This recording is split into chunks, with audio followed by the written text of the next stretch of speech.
Mil gracias, María Pía. Ahí estoy grabando. Mil gracias, sí, se me había pasado. Eh, bueno, retomo más o menos la idea donde estábamos. Lo que dijimos hasta acá fue más una introducción de qué es la heterogeneidad, ¿no? La varianza no constante, eh, pero bueno, retomando. La heterogeneidad, nosotros lo que estamos haciendo es levantar el supuesto de homogeneidad. No estamos levantando el supuesto de no autocorrelación de los errores, ¿no? Entonces, la covarianza de los errores va a seguir siendo cero, y lo que va a cambiar ahora es que la varianza del error ya no va a ser constante, ¿no? O sea, lo que estamos queriendo decir es que existe al menos algún caso, donde la varianza del error no será el mismo error. Eh, Nosotros cuando teníamos la matriz de varianzas y covarianzas de los errores, íbamos a tener la diagonal, esa constante, que era la varianza del error condicional a x, y las covarianzas eran todas cero, ¿no? O sea, teníamos una matriz diagonal, y en la diagonal teníamos una constante. No, y de hecho nosotros cuando después hacíamos todos los despejes, lo que hacemos era reexpresar esta matriz como sigma cuadrado por una matriz identidad, ¿no? Y después de ahí obteníamos los errores. Eh, los errores me refiero a los desvíos estándar de los estimadores de café. Cuando tenemos heterocesticidad, esta diagonal ya no tiene siempre la misma constante, sino que va a tener al menos un valor distinto, ¿no? O sea, quizás sigma 1 es igual a sigma 2 y sigma 2 es igual a sigma 3, entonces estos tres son iguales, pero en alguna parte esto no es todo igual, ¿no? O sea, no lo podemos reexpresar como sigma cuadrado por la matriz identidad. No sé, o sea, lo que queremos decir acá es que para cada término de error, la varianza lo vamos a tener, ¿sí? A eso me refiero con cómo interpretar. Eh, bueno, lo que va a suceder es que cualquier software, o sea, yo que digo la mayoría, imagino yo que prácticamente todos que traigan preparado la cabeza y la regresión, van a traer por default o sea, van a hacer ese cálculo, ¿no? Van a decir, bueno, ¿cómo estimo la varianza del error? Mi estimación de la varianza es esta, para el total, ¿no? Y después eso lo uso para obtener el desvío del estimador. El problema es que ahí tendríamos una estimación de la varianza del error cegada, ¿no? Eh, y el problema de tener una estimación de esa varianza cegada, ¿cuál es? Que nosotros eso lo íbamos a usar para un montón de cosas, en particular, no sé, para el test de significatividad individual, ¿no? Cuando veíamos el test T, a ver si un estimador era significativo o no. Entonces, eso ya no va a ser confiable, porque estamos usando una estimación cegada de la varianza de ese estimador. Entonces, no vamos a poder confiar en la significatividad o no significatividad de una cierta variable, ¿no? O sea, que es un peligro. Ahora, fíjense, nosotros cuando estimábamos los betas, en ninguna parte nos preocupamos por la varianza de error. Así que bueno, eso no se va a perder. Van a seguir siendo para estimadores incerrados, ¿no? Así que bueno, una buena. Por otra parte, van a seguir siendo consistentes. Otra buena. El problema es que van a dejar de ser eficientes y bueno, digamos, o sea, siempre el parámetro tiene que ser consistente. Si no es eficiente es un problema, pero digo, la consistencia es lo que no se ve. Y el problema que vamos a tener es que la estimación de la varianza sí va a ser sesgada y por ende los tests que hagamos no van a ser confiables, ¿no? Eh, Veo que alguien habló por el chat. Ahí me dice que hay que grabar, pero no sé, me habrá tirado la misma notificación de vuelta, porque acá no se ve. Eh, bueno, igual cualquier duda que tengan, por favor me pagan, ¿eh? De hecho, por mí perdón el micrófono y buenísimo. Este, Nada, lo que sucede con los test es porque en una parte se involucra la estimación de la varianza, y si esa estimación es sesgada, bueno, entonces todo el estadístico va a ser distinto, ¿no? Entonces ahí tenemos un problema. Eh, Nosotros lo que usamos en particular era una parte de un cociente. Ese cociente tenía una distribución, arriba ponemos una normal, abajo poníamos una chi cuadrado, ¿no? Una raíz cuadrada sobre libertad, y y el problema es que nosotros ahí teníamos la distribución de que ese denominador fuera chi cuadrado, dependía del supuesto de que la varianza del error era constante y que la covarianza entre los errores era cero, ¿no?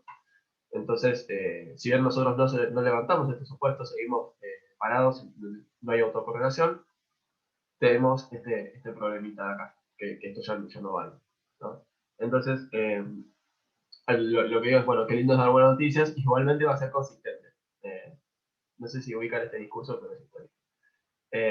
O sea, beta sombrero va a seguir siendo un estimador consistente de beta, ¿ok? Entonces, eh, no es un problema del valor particular, el valor puntual, no, de hecho, cuando nosotros corrijamos, el valor puntual de beta sombrero va a seguir siendo el mismo, lo que va a cambiar es el desvío estimado, ¿sí? Eh, y digo, y esto quizás no es trivial, no es redundante, la varianza de beta sombrero, aún con la inteligencia artificial, va a seguir convergiendo a cero a medida que nosotros sometemos a la variable. Entonces, bueno, ¿cómo lo controlamos? ¿Cómo vemos la inteligencia artificial, ¿no? Entonces, bueno, quizás el primer método que sugieren varios textos es, bueno, hacer un gráfico, ¿no? Nosotros hacemos una regresión, graficamos los residuos de la regresión contra cada una de las variables explicativas y si notamos que hay mayor o menor dispersión, según los valores de algunas variables explicativas, bueno, sospecharemos de que hay una varianza de los residuos que no es constante para distintos valores de la X, ¿no? O sea, por ejemplo, si nosotros hiciéramos un gráfico, acá, esto es una simulación que hice yo, ¿no? Eh, lo que encontramos es que la varianza del error efectivamente está creciendo para mayores valores de X, ¿no? Esto podría haber tenido cualquier forma, ¿no? Podría haber sido, en vez de creciente, podría haber sido decreciente, ¿no? Podría podría haber tenido una forma así. La idea es simplemente que no sea constante. El método gráfico no es que se use, pero aparte está bueno para dar una clase y también darle algo más de... O sea, para mí está bueno porque también baja un poco tierra lo que está sucediendo atrás de lo que estamos diciendo. Ahora, decir, bueno, yo vi un gráfico y esto se ve así, no es muy sólido, se imaginarán, entonces, ¿qué tenemos? Bueno, tenemos test. Eh, entonces, en particular, ¿no? El test de Conker, que va a ser el primero que veamos, y voy a hacer primero un comentario con respecto a los distintos tests. Lo lógico es que todos los tests nos lleven al mismo lugar. O sea, si encontramos inteligencia artificial, lo más probable es que con todos los tests lleguemos a la misma conclusión. Eh, y aparte van a ver que la lógica de todos los tests es muy parecida. ¿Sí? O sea, es muy parecida, es bastante... lo que estamos haciendo atrás de estos tests es bastante parecido, es casi siempre lo mismo, ¿no? Entonces, primero, ¿qué hacemos? Hacemos la regresión, ¿sí? Regresamos la variable y sobre las variables x, ¿no? Vamos a obtener nuestro vector de residuos muestrales. A ese vector de residuos le vamos a calcular el cuadrado, o sea, elemento a elemento, ¿no? Lo que quiero decir es, voy a tener, no sé, en una stata, ¿no? Digamos, deberíamos tener, si vamos al browse, ¿no? Tendríamos los distintos valores para cada error. Yo cuando digo el cuadrado no quiero decir a nivel matricial, sino que lo que quiero decir es el cuadrado elemento a elemento, ¿no?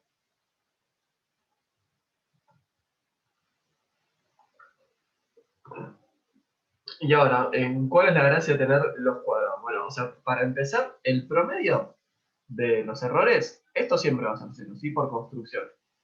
En tanto hayamos incluido un intercepto. Si no incluimos un intercepto, no. Pero en tanto hayamos incluido, o sea, no importa que el modelo sea pésimo, que esté mal conceptualmente, que haya endogeneidad y tengamos malos parámetros, bueno, este promedio siempre va a ser cero, ¿no? Entonces, bueno, ¿por qué usamos directamente el cuadrado? Bueno, porque si nosotros de todas formas estamos suponiendo, y este supuesto no lo levantamos, ¿no? Que los errores tienen valor esperado cero, de hecho esto condicional en X sería un poco más apropiado, pero tendría que condicionar todo lo de abajo. La varianza, ¿cómo sería? Bueno, si esto de acá vale, bueno, la varianza vendría a ser la esperanza al cuadrado menos el cuadrado de la esperanza. Si la esperanza es cero, todo este término de acá me desaparece. Y la varianza vendría a ser el valor esperado del error al cuadrado.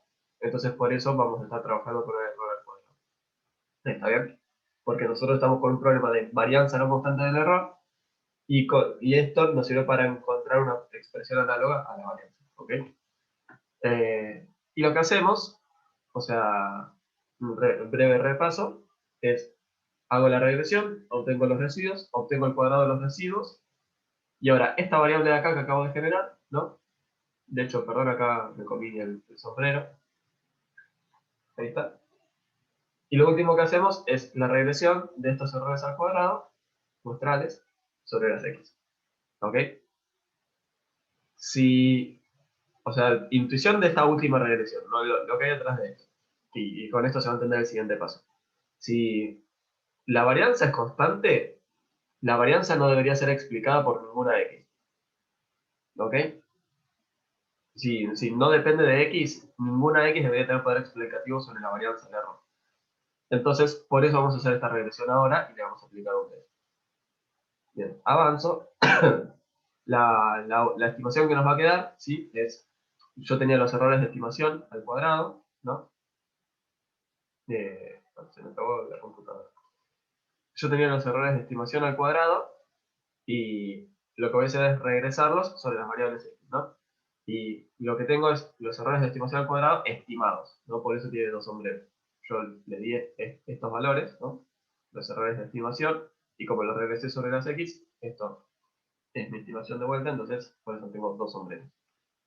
Y, o sea, como siempre vamos a hacer, ¿sí? Le aplicamos un test f, ¿sí? Para ver si la parte de las x, ¿no? O sea, excluyendo la ordenada del origen, tiene algún poder explicativo. El intercepto debería ser significativamente distinto a 0. Pero entonces lo que vamos a querer testear son los parámetros que competen a las x. Y esto es desde el primero hasta el último. Yo acá pongo delta k para referirme como a la última variable explicativa. Entonces, lo que acá estaríamos diciendo es que no hay una relación lineal entre la varianza y las x, ¿no? Este es el test de Compton. Después tenemos el test clásico de White y fíjense que los pasos son exactamente los mismos, ¿sí? Vamos a hacer la regresión de y sobre las x, vamos a tener los residuos, vamos a tener el cuadrado de los residuos, ¿sí? Y la diferencia que hay entre esto que vamos a hacer ahora con el test de Conker vendría a ser el siguiente. Yo acá tengo, bueno, esto nuevamente debería tener un sombrero, lo voy a regresar sobre las x, sobre los productos cruzados y sobre el cuadrado de cada x, ¿no? Yo acá, o sea, digamos, si esto fuera x1 y x2, después si no me equivoco hago un ejemplo con x1, x2 y x3, pero si tengo x1 y x2 para hacerlo bien rápido, así explico este paréntesis que dejo acá, tendría las variables en niveles, tendría el cuadrado de las variables, ¿no? Esto de acá son lo que acá yo te las x. Con sus cuadrados me refiero a esto que dejé. Y por último, me faltan los productos cruzados. Y el producto cruzado es hacer el producto de cada x con el resto, ¿no? Si tuviéramos k variables explicativas, haríamos x1 por x2, x2, x1 por x3, x1 por x4, x1 por x5 y así. Después empezamos con x2. x2 por x3, x2 por x4, x2 por x5 y así. Y después con x3, lo mismo y así. Eh, Fíjense que si yo, por ejemplo, tengo una variable dummy, el cuadrado de una variable dummy es la misma variable. Porque 0 al cuadrado es 0, 1 al cuadrado es 1. Entonces, si yo, por ejemplo, x1 fuera una variable dummy, esto no lo incluiría acá. Lo mismo, por ejemplo, típico que en la FH vamos a estar incluyendo la edad y la edad al cuadrado. Si yo incluí la edad, ¿no? Imagínense que x1 es la edad y x2 es la edad al cuadrado, ¿no? Si x1 es la edad, yo no la voy a poner al cuadrado, porque, o sea, el cuadrado de la edad, yo estoy incluyendo la edad al cuadrado como otra variable explicativa. Si incluyo dos veces la misma variable, multicolinaridad perfecta. En Stata eso no es un problema grave porque Stata no te dice error, me rompí, auxilio. Stata dice, bueno, mira, tenías multicolinaridad perfecta, te omito una variable. Y listo. Así puedo seguir trabajando. eh, ¿Se va entendiendo hasta acá? Bueno, yo acá les dejo un pequeño ejemplo, ¿no? de cómo sería si tenemos tres variables explicativas, ¿no? Incluiríamos las tres, los tres productos cruzados, ¿no? x1 por x2, x1 por x3 y me falta x2 por x3 y después el cuadrado de cada uno. El problema que tiene este test es que puede insumir muchos grados de libertad, ¿no? Imagínense si tenemos muchas variables explicativas, vamos a tener que incluir muchas variables explicativas, vamos a tener que incluir otra vez muchas variables explicativas, ¿no? Por el cuadrado de cada una, y después vamos a tener que incluir también bastantes más variables explicativas por todos los productos cruzados. Yo acá les dejo generalmente, en forma genérica, cuántas variables explicativas requeriría hacer una, si estamos trabajando con K, o sea, en la regresión auxiliar, cuántas variables explicativas nos van a quedar, según cuántas variables explicativas tengamos en la regresión original, ¿no?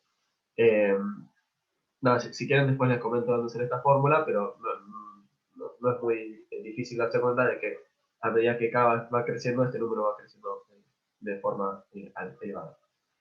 Bueno, yo acá pongo una expresión genérica, ¿no? De cómo nos quedaría esa regresión auxiliar. Lo que estoy intentando decir es, bueno, nos van a quedar las variables en niveles, nos van a quedar, este delta 0 no debería estar acá, nos van a quedar los cuadrados de las variables, y, bueno, acá directamente lo que hice fue ir poniendo todos los productos cruzados y que me vayan apareciendo los cuadrados solos. Pero bueno, en definitiva es la expresión genérica, ¿no? Los cuadrados de las variables me van a quedar, y también me van a quedar todos los productos cruzados, ¿sí? Eh, Creo que lo hice así porque los productos cruzados me quedan expresados en forma genérica de forma un poco más sencilla, ¿no? Eh, pero bueno, si se fijan, la intención fue la misma, ¿no? Hacemos primero nuestra regresión, obtenemos los errores al cuadrado, y después hacemos una regresión auxiliar, ¿no? En el caso de Conker, solamente incluíamos esta parte, solamente contra las variables x. Para los otros casos, para el test de White, vamos a incluir todos estos casos, todas estas variables adicionales, los cuadrados y los productos cruzados, ¿ok? Y el test lo vamos a hacer, yo acá usé K mayúscula para diferenciarlo de K chiquita, ¿no? Para referirme a decir, bueno, a todos los estimadores hasta el último, ¿no? Por eso me refiero. Bien. Como esto insume mucho grado de libertad, hay un caso que le llama Woolrich el test especial o caso especial del test de White, una cosa así, que a lo que se refiere es bueno, que si yo tengo un problema porque tengo demasiadas variables explicativas, el test de White me va a generar un problema. Ahora, lo que, bueno, yo acá les muestro cómo va creciendo la cantidad de variables explicativas, ¿no? Si yo en la regresión original tengo una sola variable explicativa, en la auxiliar voy a tener dos, pero si tengo 10, yo voy a tener 65, ¿no? O sea, 6 veces. Y si esto lo seguimos para abajo, va a seguir dando valores cada vez más altos. Entonces, lo que hace el test especial, el caso especial, lo que dice es, bueno, mira, yo lo que voy a obtener de esa primera regresión, ¿no? O sea, voy a hacer mi regresión, voy a tener los errores y voy a tener los errores, perdón, de estimación, los errores al cuadrado. Esto no lo voy a tocar. Pero lo que me dice este test en especial es, bueno, aparte me voy a fijar en mis hipereditos, ¿no? ¿Y por qué? Nosotros lo que solamente vamos a usar en la regresión auxiliar, eh, la estimación de i y el cuadrado de la estimación de i, ¿sí? La esencia es la misma que la del test normal de White. ¿Por qué? Porque i sombrero es una función lineal de las variables en nivel, a secas, ¿no? E i sombrero es el cuadrado de esa función, ¿no? Con lo cual, este i sombrero me estaría contemplando los productos cruzados y el cuadrado de las variables. ¿Está bien? Eh, no es no es que haya un test que sea perfecto o que este sea superior al resto. eh, y aparte piensen que el resultado debería ser más o menos siempre el mismo. Entonces, el esquema, fíjense, se repite lo mismo que antes. Hacemos la regresión, obtenemos los errores sombrero y ya que estamos, obtenemos y sombrero. Obtenemos un sombrero o epsilon sombrero, ahora me entró la duda si esto le dicen u.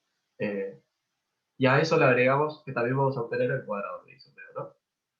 Esta aclaración es la misma que de siempre. Y vamos a hacer la regresión, ¿sí? Siempre me copio el sombrero, del cuadrado de los errores sobre y sombrero y su cuadrado. ¿Está bien? Y nuevamente lo que vamos a hacer es un test como antes, y lo único que vamos a testear ahora son dos parámetros, ¿no? Porque la regresión auxiliar solamente nos interesa que sea explicada por estos otros dos valores. Así que bueno. Contexto, entonces, estamos trabajando, nos preocupa que haya heterocedasticidad. Si quieren hacemos el gráfico, si no directamente ya vamos a hacer un test. Hacemos los test, esos tests nos dicen que tenemos heterocedasticidad. Y decimos, bueno, ok, perfecto. El problema es que ahora esto hace que mis tests ya no sean confiables. ¿Cómo lo corregimos? Bueno, hay una metodología en particular que se usaba antes, que ya no se usa tanto, pero que igual ustedes la van a ver en datos de panel. Eh, Lo que quizás se usa más ahora es usar errores robustos, ¿no? Acá me parece que me comí un diagonal. Si quieren, déjenme chequearlo. Si no, probablemente igual lo haya dado Gabriel. Si no me equivoco, ahí debería decir diagonal.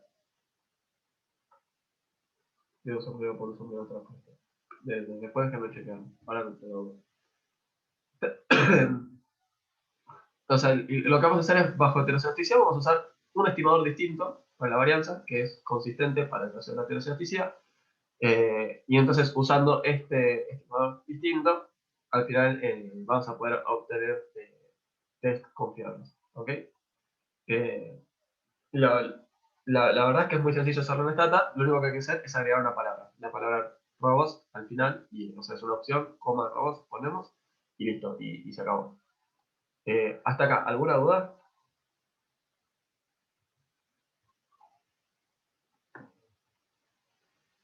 Ok, bueno, entonces, si quieren, pueden irse abriendo en el Drive, o sea, aparte, en la misma carpeta donde está este PDF que dice heterocedasticidad mini repaso, pueden ir viendo que hay un do file, ¿no? Abajo de ese PDF que se llama Nyan, ¿sí? Así que abran el Nyan do.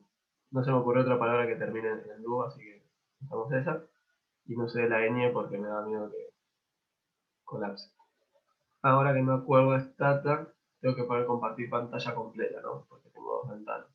Así que vamos a hacer eso. Eh, Déjenme igual que se me cargue la EPH antes porque eh, cuando comparto pantalla se me pone muy lenta la computadora y si pongo compartir pantalla cuando todavía no se me cargó la EPH va a tardar una eternidad. ¿Ninguna duda hasta acá de esto o de otra cosa? ¿Cómo les fue en el TP? ¿Qué les pareció el examen? ¿Todo bien eso? ¿Ninguna devolución? ¿Me pareció muy difícil, muy fácil?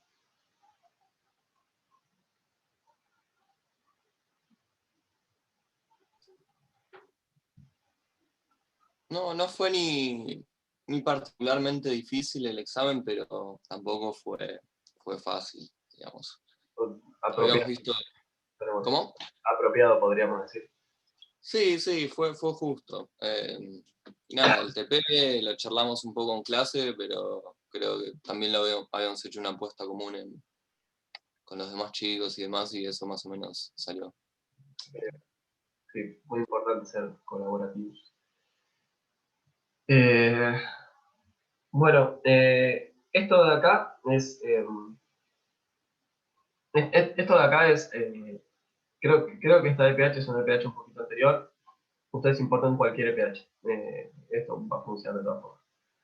Eh, yo acá digo lo de la clase anterior, esto en realidad no debe ser lo de la clase anterior porque, eh, no, o sea, el cuatri pasado me tocó dar también este tema, entonces había usado todo esto. Pero si quieren algo que podemos hacer es correr todo directamente, porque lo que tengo acá es generación de algunas variables y eso sí es útil para lo que vamos a estar usando después. Lo que vamos a hacer es un poco jugar con esta idea de no heterocedasticidad mirando la educación.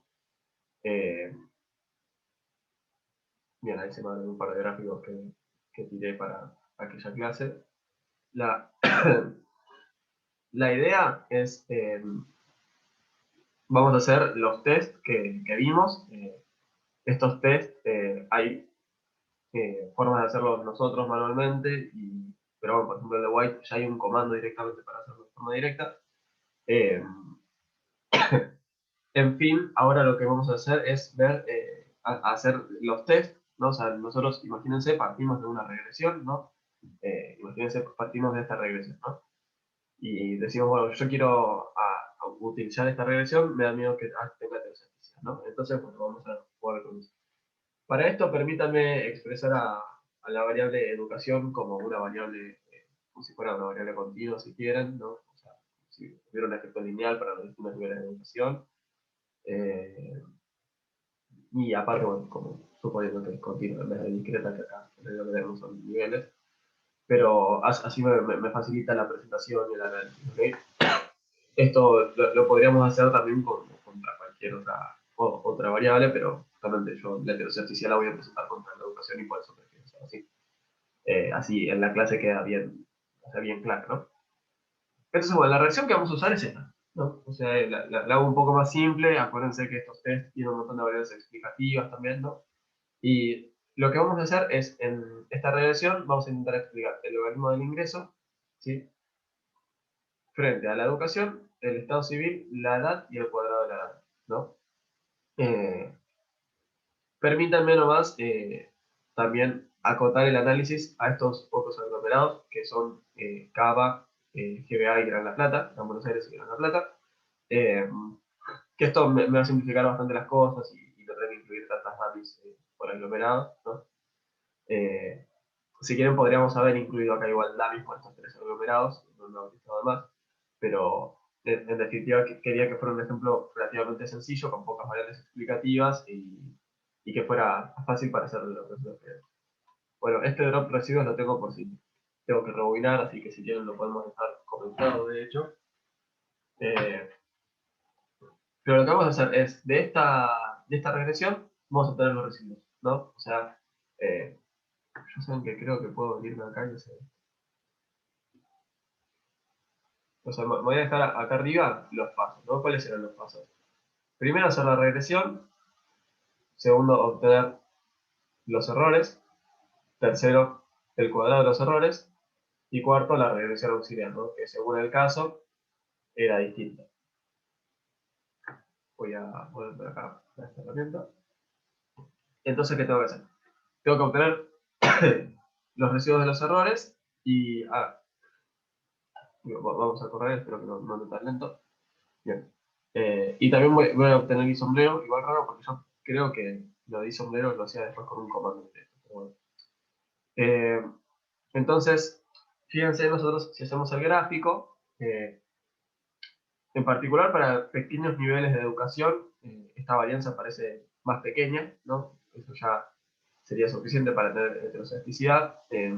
No parece tan obvio, ¿no? Esa forma que les dije yo antes de que la varianza fuera creciente con mayores niveles de educación, pero a alguna intención gráfica podríamos decir que esto quizás no es tan claro que sea constante, ¿no?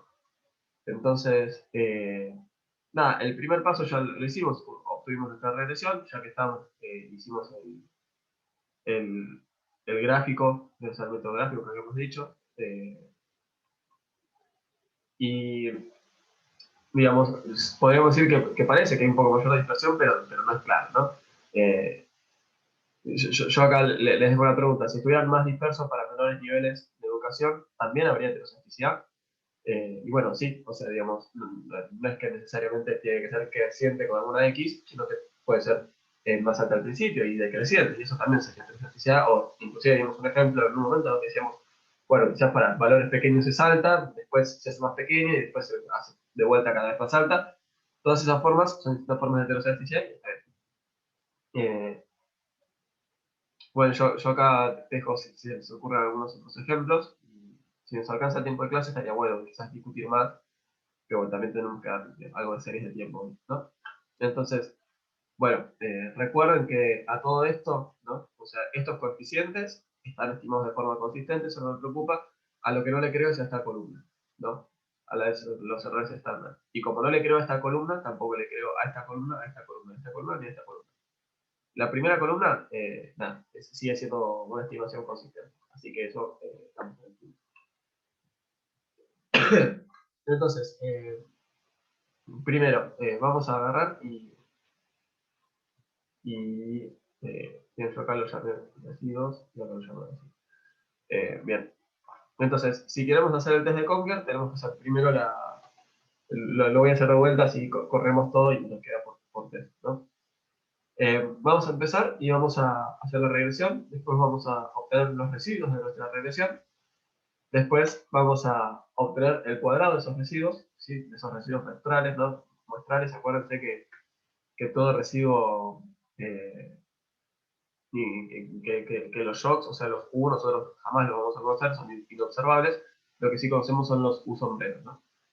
Bien, entonces obtenemos el cuadrado de esos errores y lo que hacemos es regresar el cuadrado de los errores con respecto a las variables explicativas, ¿no? El test de Conker, recuerden, esta regresión auxiliar, ¿qué era? Era solamente incluir las mismas variables explicativas que en el otro caso. Esta vez, yo acá tenía educación, estado civil, edad y edad cuadrado, educación, estado civil, edad y edad cuadrada. Listo. Ya que algunos test individuales nos den que son significativos, ya es como evidencia, pero lo que hacemos nosotros es testear de forma conjunta. Si algunos nos dan significativos, pues el conjunto también nos debería dar. Eh, si yo corro esta línea, vamos a testear que el conjunto de los 4 sea 0, pues voy a rechazar la hipótesis nula, entonces efectivamente voy a pensar, bueno, el cuadrado del error, o sea, la varianza del error está siendo explicada por una o más variables explicativas, y esto lo que me quiere decir es que, bueno, que efectivamente en un contexto de heterocesticidad, mis estimadores, como ya dijimos, serán los mismos, pero voy a tener que corregir los errores, entonces, lo voy a tener que calcular de otra manera. Bien, voy a tirar esta variable. ¿Se va entendiendo hasta acá? ¿Vamos bien? Avanzamos. ¿Quieren que vuelvan algo? ¿Continuamos? Ustedes díganme cualquier cosa. Se entiende, Sebas. Genial, bueno, muchísimas gracias, Chris. Vamos a continuar ahora, vamos a avanzar al test de White. ¿Ok? Yo acá hago una pequeña discusión. Fíjense que el test de White, yo lo que voy a hacer es correr este comando de acá. Yo acá les debería haber dejado esto de acá. Eso, o sea, cuando esto yo ya lo tengo instalado, así que como ya sabrán, yo instalo un comando y lo instalo una sola vez. No lo tengo que instalar cada vez que uso esta, ¿no? Entonces, es para ustedes que probablemente sea la primera vez que usen esto, cópiense esto, vengan acá, lo pegan, enter, y les va a instalar el comando. ¿Ok? Si quieren, vayanlo haciendo ahora, si se les va instalando. Eh, lo que hacemos con un test de White es esencialmente lo mismo que hasta recién. La diferencia es que en la regresión auxiliar tendríamos que incluir acá. En esta de acá tendríamos que incluir educación, estado civil, edad y edad cuadrado. Aparte tendríamos que incluir los cuadrados y los productos cruzados, ¿no? O sea, tendremos que hacer una regresión un poco más larga. Hacerlo a mano no es un desafío cognitivo, pero tranquilamente se nos puede pasar una variable. Así que si eventualmente están haciendo algún trabajo de esto, yo les recomiendo directamente usar el comando porque saben que no se van a equivocar, ¿no? Digo, con 4 variables explicativas, no es tan demandante, pero si pudiéramos más, quizás no sería tan obvio. Eh, eh, ¿Pudieron instalar el comando?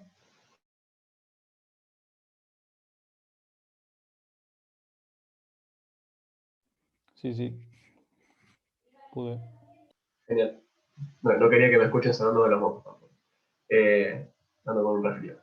Entonces, vamos a hacer para el comando o sea, fíjense igual que en el contexto de la FH nosotros tenemos miles y miles y miles de observaciones, a menos que trabajemos con un sector muy reducido, ¿no? Estilo, no, a mí me interesa, perdón, se está por cortar, ¿eh? O sea, cuando se corte, salimos y volvemos a entrar. Bien, es más, ya que estamos, hablamos ahora porque me va a dejar pagando una explicación.